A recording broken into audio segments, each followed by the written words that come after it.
Hey guys, I'm Tom the Tech Chap, and I've been testing the new OnePlus 7T and the 7T Pro. But I wanted to combine my reviews of both of these phones into one video. Because if I'm being honest, I think the 7T Pro is just a little bit underwhelming. I'll explain why in a second, but not only that, this also won't be coming out in the US, just UK, Europe, and Asia, whereas the standard 7T will be available pretty much everywhere, including the US, which is kind of strange actually, and it's the complete reversal of the situation with the 7 series, where the Pro came out everywhere, but the US didn't get the standard 7. Now it's the other way around. Okay, so let's start with what's new, and you've probably already seen a whole bunch of 7T videos. Maybe even my unboxing, which had a special guest. What do you think? Are you excited for the OnePlus 7T?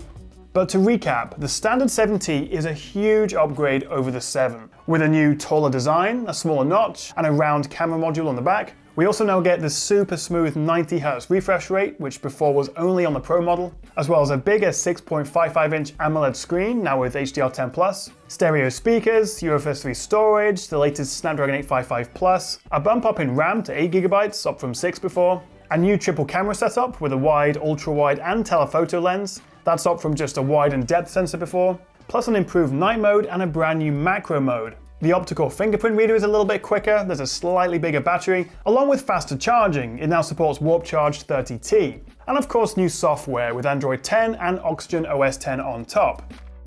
And breathe, that is a lot, but the point is, the 7T is a huge upgrade over the 7, which to be fair it did deserve and need because the 7 was kind of overshadowed by the awesome 7 Pro when it launched earlier this year, so it is good to see that OnePlus have put a lot of effort into the new 7T. But now we come to the 7T Pro, and I was really looking forward to this. I mean, until I switched to the Note 10 Plus, I used the 7 Pro for most of this year. But it just seems that there isn't really an awful lot new here. They've clearly put 90% of their attention into the 7T. There are some upgrades. We now get the new Snapdragon 855 Plus, along with 8GB of RAM and 256 storage. We get that faster fingerprint reader, the new macro and improved low-light camera modes, an ever so slightly bigger battery. We've gone from 4000 to 4085 mAh, Warp Charge 30T, and this new lighter haze blue color.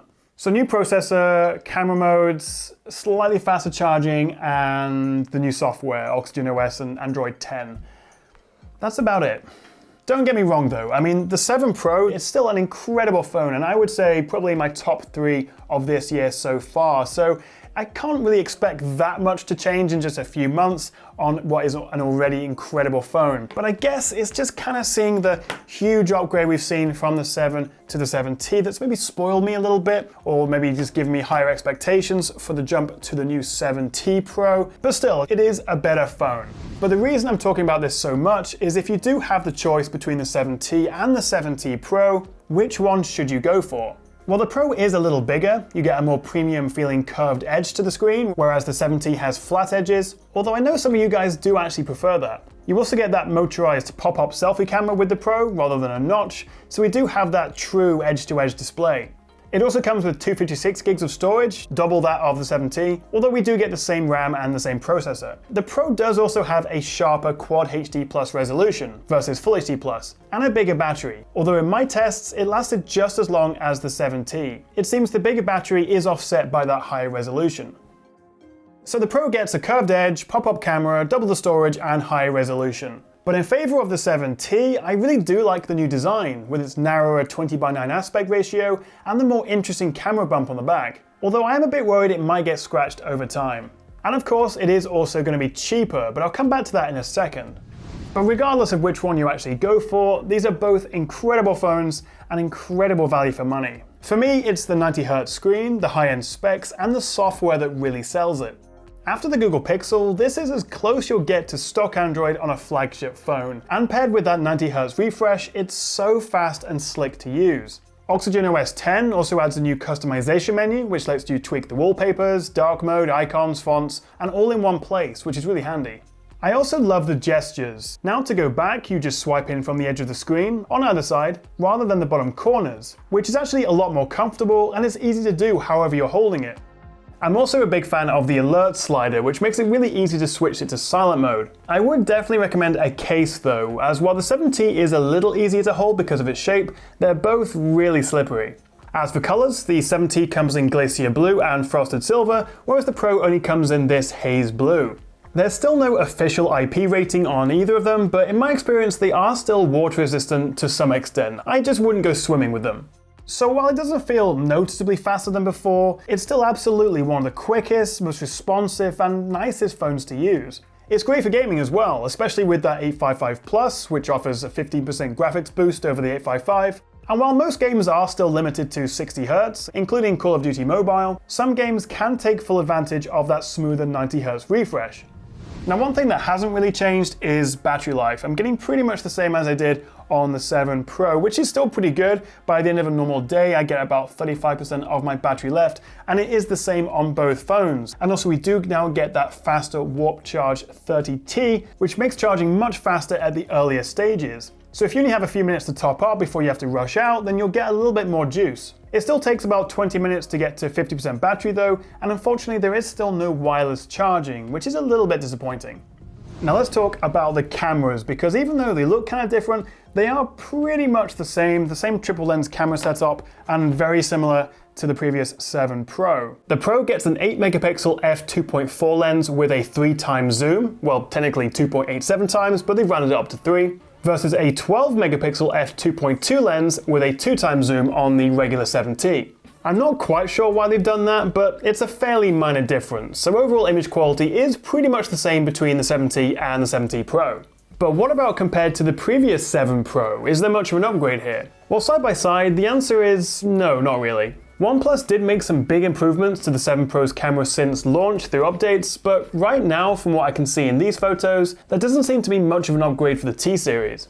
It is still a very capable camera though, and can take great photos, but it still can't quite match other flagships like the Note 10 Plus here, which is a little brighter with a more even exposure, it's a little bit sharper, and as you can see in the clouds, it handles dynamic range a fair bit better.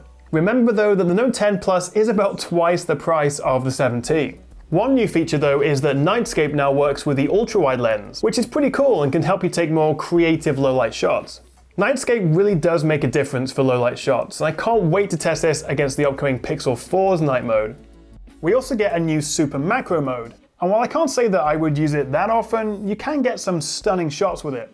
As for video, it can shoot up to 4K 60, but again, quality is similar to before. Although OnePlus have added a new HIS stabilization system, which combines OIS and EIS on the main lens, and it does a good job of smoothing everything out.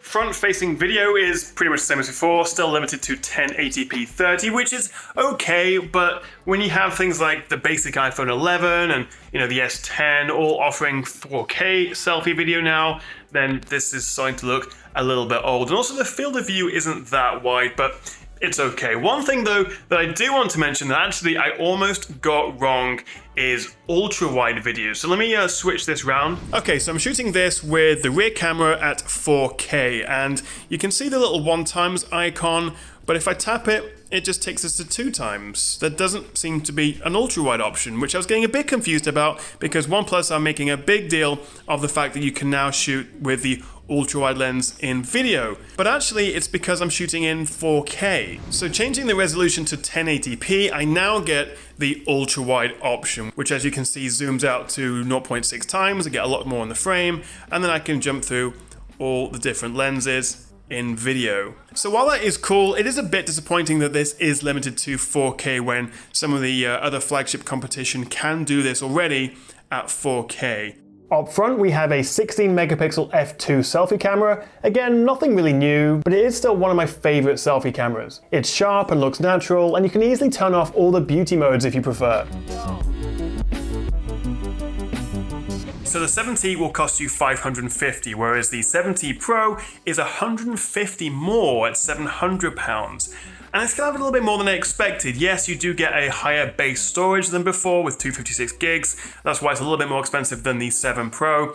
But $150 price difference between the 7T and the 7T Pro.